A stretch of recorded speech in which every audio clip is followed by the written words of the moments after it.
definition you got. I am the tiger, I'm making steps to the top. The flames, I whip it up, you just gotta hand me the rock. Take a seat, you cannot stand it. All I know, the flow harder than a Scotch bonnet. Don't try study me, you cannot manage. This ain't what you want, bitch, I'm a fucking phenomenon. ये video आपके लिए हो सकती है अगर आप Honda city के proper वाले फैन हैं, ठीक है। अब ये आपकी वीडियो को गुस्सा भी दिला सकती है, आपको खुश भी कर सकती है, क्योंकि होंडा सिटी ने अपडेट तो दिया है, बट मार्केट के हिसाब जितना एक्सपेक्ट कर रहा था ना, वो उससे थोड़ा सा डाउनग्रेड में मुझे ऐसा लग रहा है कि हो सकता है। बट दूसरी चीज ये है कि होंडा सिटी अपने कुछ स्ट्रेंथ्स के लिए भी अलग शाइन करती है। वर्टस, स्लाविया और वर्ना को अलग ही चैलेंज देती है।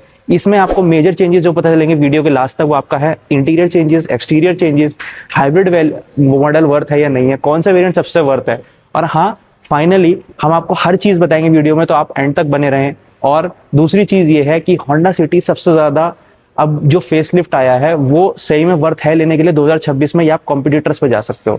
तो मैं हूं अबनेर रैपिड मैक के साथ, आप वीडियोस को शुरू करते हैं। अगर मैं बात करूं सबसे पहले वेरिएंट्स पे आते हैं होंडा सिटी के, तो इसमें आपको जो ऑफर होता है फेसलिफ्ट में, आपको 4 वेरिएंट्स ऑफर होते हैं। वो आपका है SV बेस मॉडल है, फिर इसके बाद आपके आता है V, फिर इसका ZX, और फिर आता है ZX प्लस जो आपका टॉप दी लाइन है, ठीक है। इसमें आपको हाइब्रिड मॉडल भी मिलता है। अब बात करते हैं इसकी प्राइस की। जो एक्स शोरूम प्राइस है इसका, वो आपका SV से 12 लाख से शुरू होकर ZX प्लस तक 21 लाख तक जाता है, जो आपका एक्स शोरूम प्राइस है, ठीक है। अब ये जो आप देख सकते हो होंडा सिटी, ये अपनी सेगमेंट की सबसे लंबी गाड़ी है, आप चेकआउट करो उसको। तो इसलिए ये आपको कंफर्ट, अर्गोनॉमिकली बहुत अच्छा और स्पेस आपको पूरी देती है। अब आप वीडियो के आखिरी तक बने रहना, आपको इसमें ये बताऊंगा इसका वैल्यू फॉर मनी सबसे ज्यादा कौन सा रहने वाला है, जो सबसे ज्यादा मुझे पसंद आया। तो होंडा सिटी ने जो एक मेजर चेंज किया है ना, वो आपको दिखेगा फ्रंट में। फ्रंट में आपका बम्पर भी चेंज है, ग्रिल भी चेंज है, लाइट्स भी चेंज है, आपका DRLs भी चेंज है, और आपका फॉग लैंप्स भी हटा दिए हैं। तो आपको यहाँ पे जो है ना हेडलाइट में, अगर मैं शुरू करूँ, यहाँ पे आपको मिल जाते हैं प्रोजेक्टर लैंप, इसमें आपका रिफ्लेक्टर लैंप्स हटा दिए हैं। फिर आपको यहाँ पे ये रनिंग DRLs मिल जाएंगे, और वरना आपको इंडिकेटर की तरह यूज होता है। फिर आपका यहाँ पे मिल जाएगी DRLs, ठीक है, ये आपकी रनिंग है, आपको स्विच ऑफ भी कर सकते हो, जो कि बहुत अच्छी बात है। हनीकॉम का आपका स्ट्रक्चर मिल जाता है, 360 डिग्री कैमरा है, फिर हनीकॉम का स्ट्रक्चर है। इसमें एक और चीज है, इसमें ADAS लेवल 2 आता है, बट वो आपका रडार बेस्ड नहीं है, कैमरा बेस्ड है। और यहाँ से आपको एयर वेंट्स मिल जाते हैं, जिसमें आपको फॉग लैंप हटा दिया गया है। और मेरे को क्या लगता है ना, जो अपडेट वाला बजट था ना होंडा सिटी का, वो साइड वाली प्रोफाइल में आती है ना, खत्म हो गया। क्योंकि इसमें जो है ना, आप डायमेंशंस, सारा डिजाइन, रनिंग लाइंस, हर चीज एकदम सेम है। पर वो कोई चीज बुरी भी नहीं है, क्योंकि होंडा सिटी का जो डिजाइन है आज भी एलिगेंट लगता है, स्पोर्टी नहीं, एलिगेंट। अगर मैं इसकी बात करूँ व्हील सेक्शन की, इसमें जो V वेरिएंट में आता है व्हील सेक्शन, वो आपका आता है 180 60 R15। अगर आप इसके टॉप वेरिएंट में जाओगे ZX प्लस में, तो आपको मिल जाता है 16 इंच का अलॉय व्हील्स। आपको डिजाइन भी थोड़ा चेंज मिलेगा। बट अगर मैं इसके कॉम्पिटिटर्स के राइवल से इसका कॉम्पिटिशन करूँ, मतलब इसका कंपैरिजन करूं, तो इसके जो टायर्स हैं वो थोड़ा नैरो आते हैं as compare to other rivals, Virtus, Slavia, Verna. Honda की एक यूनिक फीचर और यूनिक चीज आज भी कंटिन्यू करती है, जो आपका है लेन वॉच लेफ्ट साइड कैमरा। ये आपका पिछले वर्जन में भी था और इसमें भी आया है। बट एक चीज बताइए होंडा जी, 2026 आ गया, आप राइट वाला कैमरा कब देंगे? बट हाँ, एक चीज है, इस वेरिएंट में आपको अब वर्जन में 2026 का जो फेसलिफ्ट आया, इसमें आपको 360 डिग्री कैमरा मिल जाता है। तो आपको राइट और लेफ्ट आप लेन चेक कर सकते हो, उसमें कोई आपको दिक्कत नहीं आएगी। बट इंडिकेटर पर वो चीज़ नहीं चलेगी। आपकी इसमें रियर प्रोफाइल भी ऑलमोस्ट सेम है, बट जो मेजर चेंज है वो आपको एक तो यहाँ पे मिल जाता है स्पॉइलर का। पहले आपको जो स्पॉइलर है वो थोड़ा सा उठा हुआ मिलता था। और दूसरी चीज़ अगर मैं आपको दिखाऊं, यहाँ पे आपको जो बम्पर है उसमें आपको एक डिज़ाइन एक तरह आपको सेम रहेगा, बट आपको यहाँ पे जो ये ग्लॉसी फिनिश मिल रही है ना, इसमें आपको कार्बन फाइबर का एक फिनिश मिलता था, वो आपको नहीं मिलेगा, वैसा मिलता है पेंटेड आपको बॉडी की तरह कलर के साथ। और आपका जो टेल लाइट्स है ना, टेल लाइट्स ऑलमोस्ट सेम है, बिल्कुल सेम है, डिज़ाइन सेम है। आपको एक स्मोकी ट्रीटमेंट मिलने वाला है इसमें, और ये आपका क्लियर रहने वाली लाइट्स। और अगर मैं आपको V वेरिएंट की बात करूँ ना, V वेरिएंट में आपको कैमरा मिलता है वहाँ पे, और आपको 4 सेंसर्स मिल जाते हैं, और यहाँ पे भी आपको वही चीज़ मिल रही है। अगर बैक में दिखाएं तो आपको फिर बूट स्पेस भी दिखानी पड़ेगी, ठीक है, क्योंकि ये हाइब्रिड मॉडल है, तो कितनी स्पेस इसमें बचती है। इसमें आपको 300 लीटर की बूट स्पेस मिल जाती है, वो आपका कुछ इस तरीके से है। अब मैं आपको इतनी स्पेस मिल रही है इसमें, ठीक है। अब इसमें एक और चीज़ दिखाता हूँ, ये देखिए, ऐसा लगता है जैसे किसी बाइक का, सुपर बाइक का इसमें टायर डाल दिया है। तो कॉस्ट कटिंग यहाँ पे जरूर करी गई है। और यहाँ पे आपका हाइब्रिड मॉडल है, तो आपको यहाँ पे लिथियम बैटरी मिल जाती है, तो आपका थोड़ा ये स्पेस चला जाता है। तो आपको इसमें 300 लीटर की बूट स्पेस मिलती है। अगर आप नॉर्मल में जाओगे तो आपको 400 से 500 की लीटर की बूट स्पेस आराम से मिल जाएगी। बट ये काफ़ी डीप है, तो मुझे नहीं लगता ऐसे कोई आपको प्रॉब्लम इसमें आने वाली है। और यहाँ पे जाती हैं डीफॉग लाइन्स। अब अगर होंडा सिटी के इंजन ऑप्शंस की बात करूं मैं, तो होंडा सिटी में आपको दो ऑप्शंस मिलते हैं। इंजन सेम रहता है, बस आपका थोड़ा सा चेंज हो जाता है। 1.5 लीटर एनए नेचुरल एस्पिरेटेड, और दूसरी चीज आपकी है 1.5 लीटर एनए पेट्रोल, बट उसमें आपका हाइब्रिड आ जाता है। एक ये चीज है, और ये आपका हाइब्रिड मॉडल रहने वाला है। तो आपको जो नॉर्मल पेट्रोल में विदाउट हाइब्रिड में आपको, अगर आपको माइलेज की बात करूं, तो आपको माइलेज मिलने वाला है 14 आपको मिल जाएगा, 13 to 14 आपको सिटी में, और फिर आपको 7 to 18 मिल जाएगा आपको हाईवेज पे। अगर मैं हाइब्रिड की बात करूं तो आपको 23 प्लस का माइलेज मिलने वाला है, उसमें कोई दिक्कत नहीं आएगी। आज के ज़माने में जब सारे के सारे जो आपके राइवल्स हैं, जब वो टर्बो चार्ज दे रहे हैं, ये होंडा आईवी टेक इंजन दे रहा है, जो सबसे स्मूथ, सबसे रिफाइंड इंजन है। इसके टक्कर का भाई कोई है ही नहीं। मतलब टर्बो चार्ज के उसमें भी अगर ये चीज़ दे रहे हैं और फिर भी लोग उसके ले रहे हैं, क्योंकि क्यों? एक तो होंडा रिलायबल है, उसकी ब्रांड वैल्यू है, मेंटेनेंस कॉस्ट इसकी सही है, उसमें कोई दिक्कत नहीं आती है। इसकी आफ्टर सेल्स और मेंटेनेंस में कोई कभी प्रॉब्लम नहीं आने वाली। आप आंख बेच के होंडा सिटी ले लो, होंडा की कोई भी गाड़ी ले लो, आपको कभी भी कोई इशू नहीं आएगा। तो ये चीज़ है इसकी मेन एक स्ट्रेंथ, इसका एक मेन यूएसपी है ये। इसमें अगर मेन बात करूं मैं आपको, जो ज़्यादातर कॉस्ट कटिंग कर देते हैं लोग, इसमें आपको इंसुलेशन मिल जाती है बोनेट में, और इसमें आप नीचे देखोगे ना, यहाँ पे आपको प्लेट भी मिलती है, जो ज़्यादातर कोई भी ओईएम मेरे ख्याल से देता नहीं है। आप देखो यहाँ पे प्लेट मिल जाती है आपको, प्रोटेक्शन प्लेट, तो प्लास्टिक की रहने वाली है आपकी। बट हाँ, एक और चीज़ है, इसकी ग्राउंड क्लियरेंस जो है 165 mm तक रहने वाली है, तो आपको है ना नीचे से लगने का डर होगा। आप देखो एक बार नीचे से, एक बार दिखाओ इनको, ये देखो कितना नीचे से दिख रही है। तो अगर कहीं पे बड़ा स्पीड ब्रेकर आ गया तो दिक्कत आ सकती है, बट वही है कि आपके रेडिएटर इंजन के बे के लिए, आपको प्रोटेक्शन के लिए वो चीज़ दी गई है। So let's now quickly jump to the interiors of Honda City. So interiors में आते ही होंडा सिटी अपनी स्ट्रेंथ दिखाना स्टार्ट कर देती है। सो अगर मैं स्टार्टिंग एक्सपीरियंस से स्टार्ट करूँ, अब मेरी गाड़ी लॉक है, ठीक है। सो मेरे पास पुश स्टार्ट बटन भी है टू एंटर, मतलब डोर अनलॉक बटन भी है, बट अब मैं सिर्फ अगर हैंडल को ओपन करूँगा तो भी ये खुल जाती है। तो ये बेसिकली सेंस करती है कि ड्राइवर हैज़ ऑलरेडी केम। सो अगर मैं इनग्रेस आउटग्रेस की बात करूँ तो काफ़ी इजी है, ठीक है, कोई दिक्कत नहीं है। बस इसमें एक चीज़ है कि अगर आपकी हाइट थोड़ी ज़्यादा लंबी है तो आपको स्टीयरिंग की पोजीशन अच्छे से रखनी पड़ेगी, वरना आपका पैर बेसिकली टच होता है एंटर करते हुए। बाकी अगर मैं डोर पैनल्स की बात करूँ इस एंगल से, तो बेसिकली ड्यूअल कलर में पूरा इंटीरियर रखा गया है। अब ये जो चारों पावर विंडोज़ है, चारों one touch up and down है, क्योंकि ये टॉप मॉडल है हाइब्रिड वाला। प्लस ये सारे अपने बेसिक फंक्शंस ही है, मिरर को एडजस्ट करने के लिए, बाकी सारी चीज़ें। और बाकी अगर मैं इसकी हेड पोजीशनिंग और नी पोजीशनिंग की बात करूँ, तो यार सेडान है तो थोड़ा सा दिक्कत है, बट इतना ज़्यादा है नहीं। अगर आप 6 फीट से भी काफ़ी ज़्यादा लंबे हो तो आपको दिक्कत आ सकती है, बाकी नी पोजीशनिंग में कोई दिक्कत नहीं। बट यार इसमें एक चीज़ मैं बताऊंगा कि कॉस्ट कटिंग कहाँ की गई है, कि अब देखो इतनी प्रीमियम कार है यार, इलेक्ट्रिकली एडजस्टेबल सीट्स नहीं है मेरे को मैनुअली एडजस्ट करना पड़ेगा। अब चाहे हाइट की बात करूँ या फिर आगे पीछे करने की बात करूँ, सारी चीज़ें यही है। बाकी let's jump into the interiors of the car and let's show कि what it has got there. So guys before starting for the steering functions and everything, एक चीज़ मैं करेक्ट करना चाहूँगा कि इसमें 4 स्पीकर्स और 4 ट्विटर्स है। हाँ, सो अब स्टीयरिंग व्हील की बात करें तो काफ़ी अच्छा सॉफ्ट कुशनिंग के साथ स्टीयरिंग व्हील मिल जाता है, पूरा राउंड बॉटम मिलता है, कहीं से नीचे से कट वगैरह कुछ नहीं मिलता। तो फर्स्ट थिंग कि हमारा पावर बटन यहाँ पे रहता है, पुश स्टॉप बटन मिल जाता है हमें। अब स्टीयरिंग की बात करूँ तो अगेन सेम ही स्टीयरिंग है पिछले जनरेशन का, कुछ इसमें चेंज नहीं है। हमारे पास पैडल शिफ्टर्स मिल जाते हैं, यहाँ पे सारे हमारे क्रूज कंट्रोल के रिलेटेड फीचर्स मिल जाते हैं, बेसिकली स्पीड लिमिट सेट करने का, lane keep assist and distance to front vehicle, and यहाँ पे सारे मीडिया के फंक्शंस मिल जाते हैं।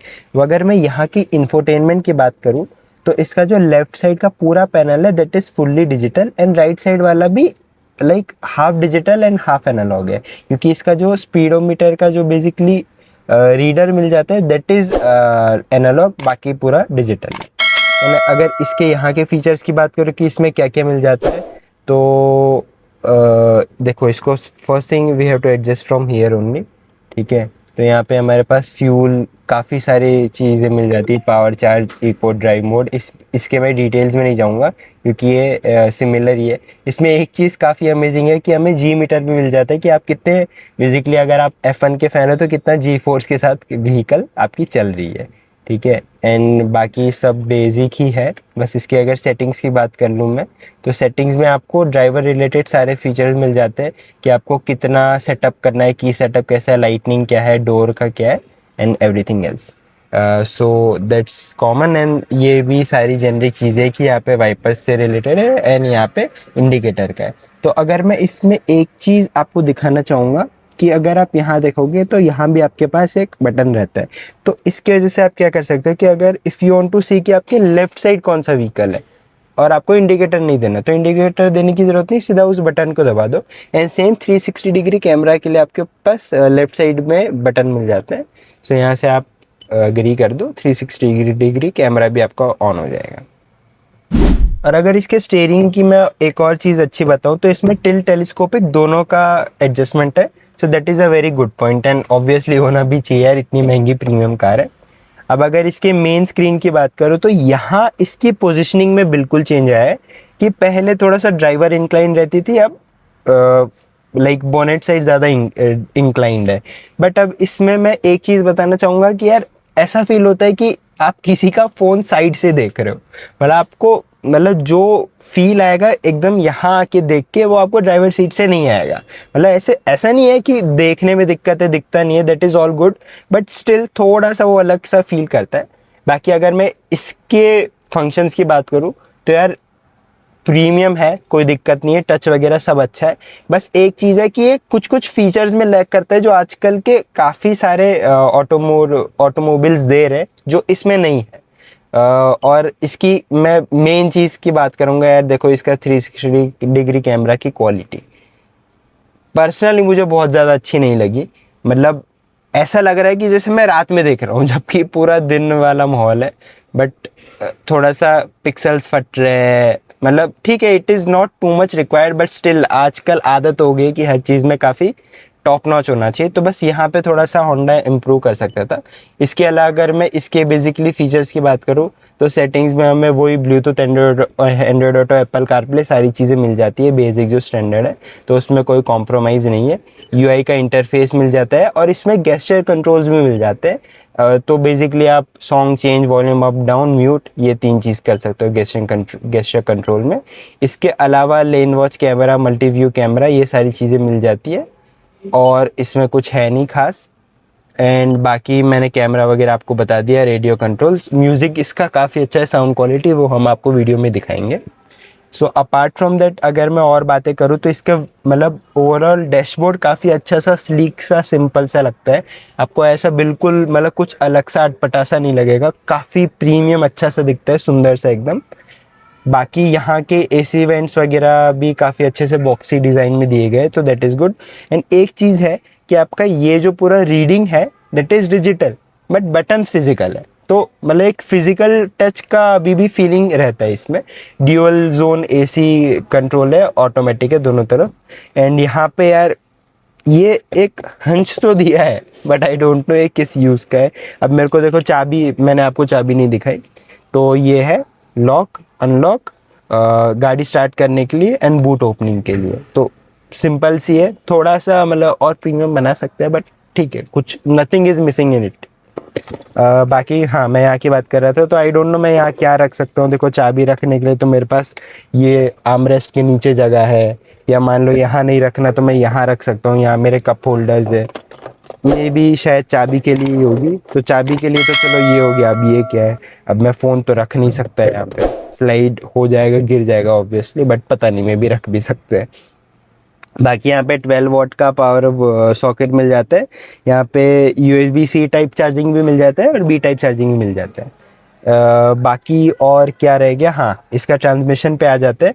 तो 7 स्पीड ऑटोमेटिक ट्रांसमिशन है, तो इसमें हमारे पास P parking, reverse, neutral and drive mode आ जाता है। और एक और है B, तो B क्या है, बेसिकली रीजनरेशन मोड है कि आपको रीजनरेटिव ब्रेकिंग यूज़ करना है कि नहीं करना, और उसके भी अलग अलग लेवल्स है जो आप यहाँ से सेट कर सकते हैं इंफोटेनमेंट से।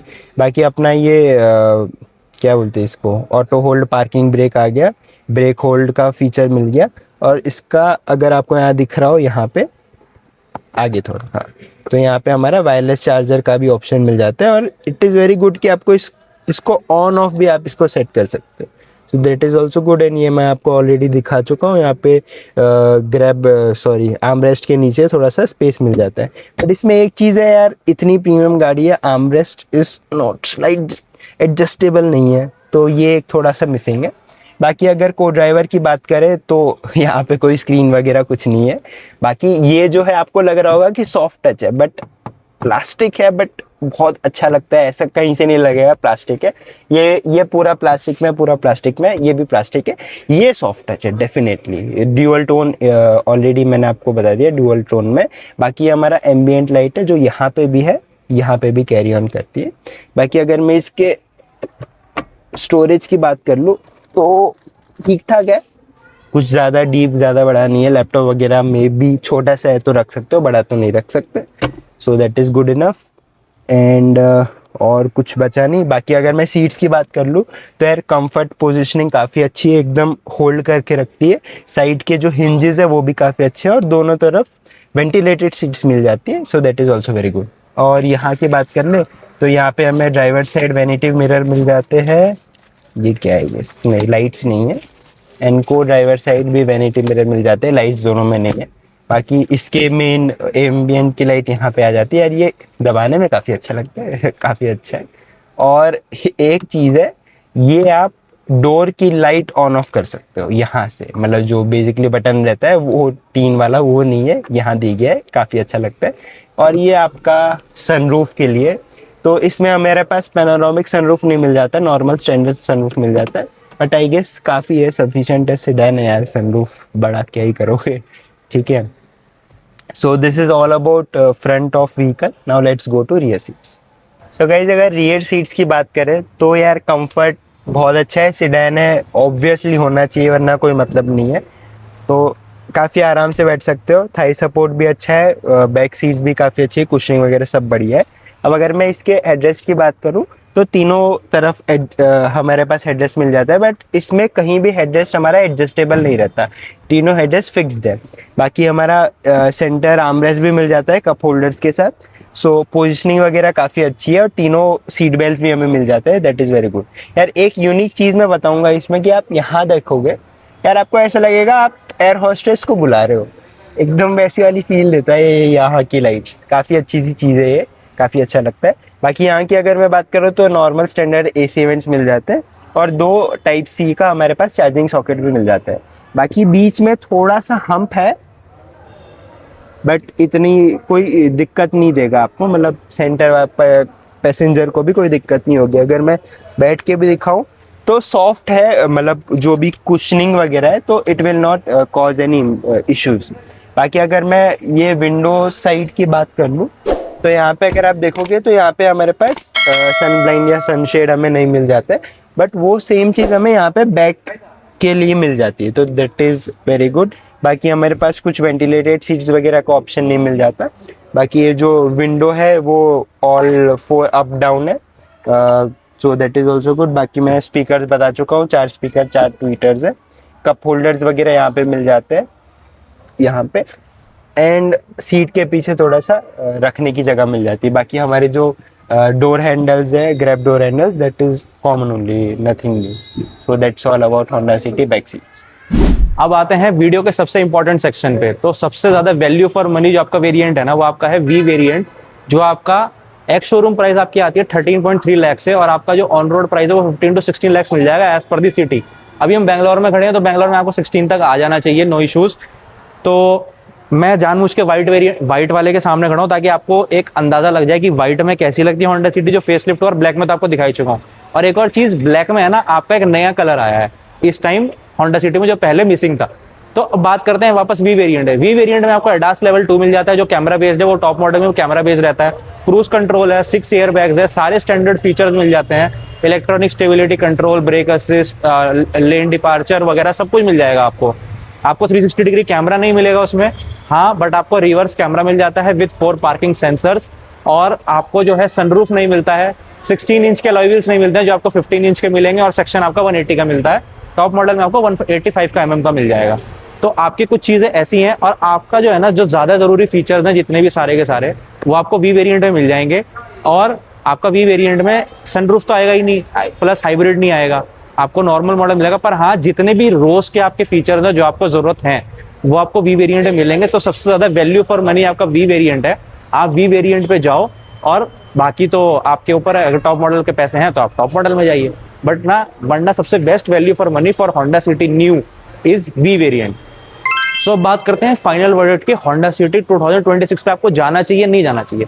तो सबसे पहले इसके कुछ स्ट्रेंथ्स की बात कर लेते हैं क्या क्या है। तो स्ट्रेंथ में भाई सबसे पहली चीज है होंडा, रिलायबिलिटी, होंडा का नाम चलता है, मेंटेनेंस आपको लो मिलेगी, फिर आपका रीसेल वैल्यू अच्छी मिलेगी, आपको कभी कोई इशू नहीं आने वाला है। आज तक जो भी होंडा की जिसने गाड़ी चलाई है ना, आप किसी से जाके पूछ लेना, उसमें इंजन में, गियर में, ट्रांसमिशन में कोई भी कभी भी किसी को कोई इशू आया हो, कभी भी कोई इशू नहीं आएगा, कोई प्रॉब्लम रिपोर्टेड नहीं होगी, ठीक है। और दूसरी चीज ये है भाई, होंडा की रिलायबिलिटी अपने साथ है। और एक और चीज, इसके रिफाइंड इंजन्स। हाँ, वीकनेसेस वहां पे आ जाती हैं जहां पे आजकल के राइवल्स जो हैं टर्बो चार्ज इंजन भी दे रहे हैं। तो होंडा सिटी मतलब होंडा वालों को मतलब आईवी-टेक अच्छा इंजन है नो डाउट, बट उनको टर्बो ऑप्शन भी देना चाहिए, मतलब जिनको थोड़ा एंथुजियास्टिक है तो ये गाड़ी कभी फेल ही नहीं होने की। आज के टाइम में क्या है, लोग इसको छोड़ के वरना, स्लाविया और वर्टस पे इसलिए जाते हैं क्योंकि उनको टर्बो चाहिए, उनको पावर चाहिए। तो जहाँ को पावर चाहिए उनके लिए ये गाड़ी शायद नहीं हो सकती। जिनको रिफाइनमेंट चाहिए, माइलेज चाहिए, अच्छा कंफर्ट चाहिए ड्राइविंग में, तो नो डाउट ये गाड़ी सबसे बेस्ट रहने वाली है उन चीज़ों के लिए, उनके लिए अपॉर्चुनिटीज है। बट हाँ, जो एंथुजियास्ट हैं वो स्लाविया, वर्टस, वरना और भी ऑप्शंस हैं मार्केट में, आप प्लीज़ उनको भी चेकआउट करें और फिर आप इस पे आएँ, ऐसे कोई इशू नहीं है। बट हाँ, एक चीज़ बोल सकता हूँ, रिफाइनमेंट के मेंटेनेंस, माइलेज सबसे बेस्ट रहने वाला है, तो कोई इशू नहीं है। तो आप इसको चेकआउट करें एक बार। इस टाइम हम खड़े हैं दक्षिण होंडा होसुर रोड पे, और आपको कॉन्टैक्ट डिटेल सारी की सारी आपको स्क्रीन पे आ रही होंगी। का स्टाफ बड़ा अच्छा है, आपको अच्छी तरह असिस्ट करेगा, हर चीज़ आपको डिटेल में बताएगा, कोई इशू नहीं आने वाला। तो आप आइए, चेकआउट करिए। And this is Rev with Max signing off. और लास्ट में एक चीज़ याद रखिए, गाड़ी चलानी नहीं है, उसको फील भी करनी है।